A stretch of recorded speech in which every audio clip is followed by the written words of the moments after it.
Saudara, usai mengumumkan hasil tes DNA, Direktorat Tindak Pidana Siber Ditipit Siber Bareskrim Polri segera menggelar perkara kasus dugaan pencemaran nama baik yang dilaporkan oleh mantan Gubernur Jawa Barat Ridwan Kamil terhadap selebgram Lisa Mariana. Namun demikian, Kasubdit 1 Ditipit Siber Bareskrim Polri, Kombes Rizky Agung Prakoso belum memastikan kapan gelar perkara akan dilakukan. Rizky mengatakan gelar perkara dilakukan guna menetapkan tersangka dalam kasus yang dilaporkan RK terkait dengan dugaan pencemaran nama baik dengan terlapor Lisa Mariana melalui sejumlah media sosial. Hingga kini saudara Ditipit Siber Bareskrim Polri masih mendalami laporan pencemaran nama baik yang diajukan Ridwan Kamil terhadap Lisa Mariana 11 April 2025 yang lalu.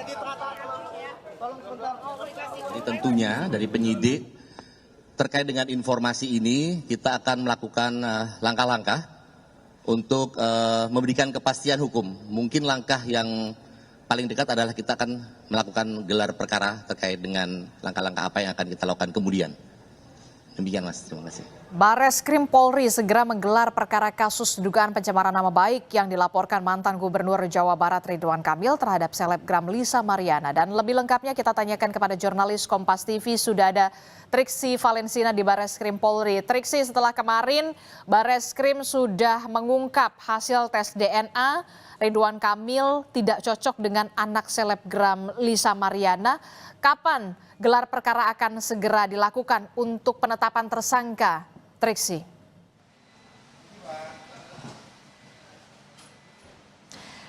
Yang dipastikan adalah secepatnya gelar perkara ini akan dilakukan oleh Bareskrim atau dalam hal ini adalah penyidik karena memang statusnya saat ini sudah naik ke penyidikan, mengingat bagaimana hasil tes DNA ini sudah disampaikan dan ini akan menjadi acuan dalam penyidikan.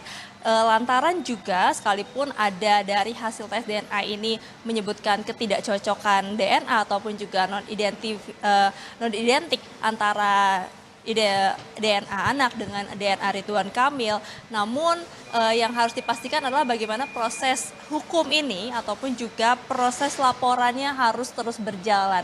Sehingga gelar perkara ini menjadi langkah yang awal ataupun juga langkah terdekat yang harus dilakukan dari penyidik untuk kemudian menentukan status hukumnya termasuk juga status dari terlapor yakni Lisa Mariana, karena memang sudah ada beberapa hal yang dikumpulkan oleh penyidik. Dalam hal ini ada setidaknya 12 saksi yang sudah dilakukan pemeriksaan, termasuk juga Lisa Mariana dan juga Ridwan Kamil, termasuk juga ada keterangan-keterangan yang diminta dari ahli bahasa, ahli ITE dan juga ahli hukum pidana.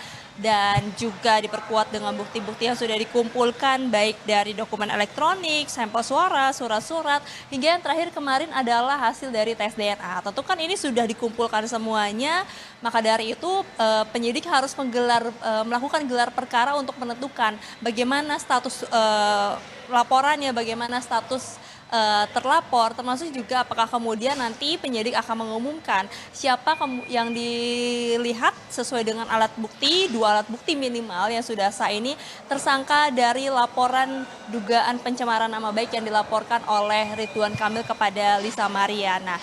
Nah, inilah yang kemudian kita akan nantikan Adisti dan juga saudara terkait dengan gelar perkara termasuk juga kelanjutan dari kasus ini.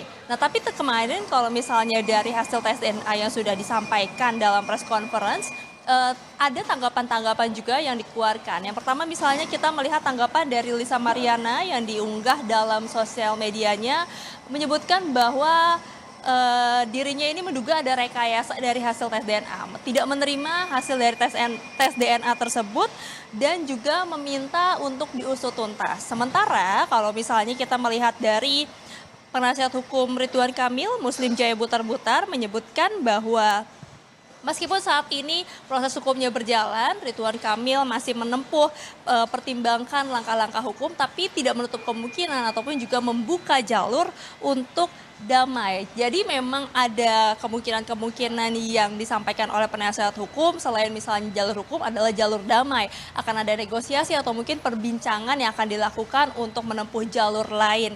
Nah inilah yang juga kita saksikan bersama-sama Adisti dan juga saudara bagaimana dari dua pihak ya, baik dari kepolisian maupun juga dari pihak antara terlapor dan juga pelapor, apakah kemudian ini akan ada finalnya ataupun juga akhirnya dari kasus-kasus yang kemudian juga sudah sampai saat ini terbuka. Dan kalau misalnya terakhir kita melihat juga bagaimana backstory-nya ini sudah ada gugatan, lalu kemudian laporan sudah mencapai Bareskrim, tentu saja yang harus dinantikan adalah apakah memang ada hasil dari laporan maupun juga dari gugatan yang memang saat ini juga masih berjalan dua-duanya. Yang kita juga harus nantikan terdekat adalah kapan gelar perkara dilakukan dan apa hasil dari laporan penyidik yang saat ini sedang menggodok dari hasil bukti-bukti maupun juga keterangan-keterangan yang dikumpulkan sampai saat ini. Adisti. Baik, terima kasih informasi jurnalis Kompas TV Triksi Valencia dan juga juru kamera Riki Sultana melaporkan langsung dari Bareskrim Polri.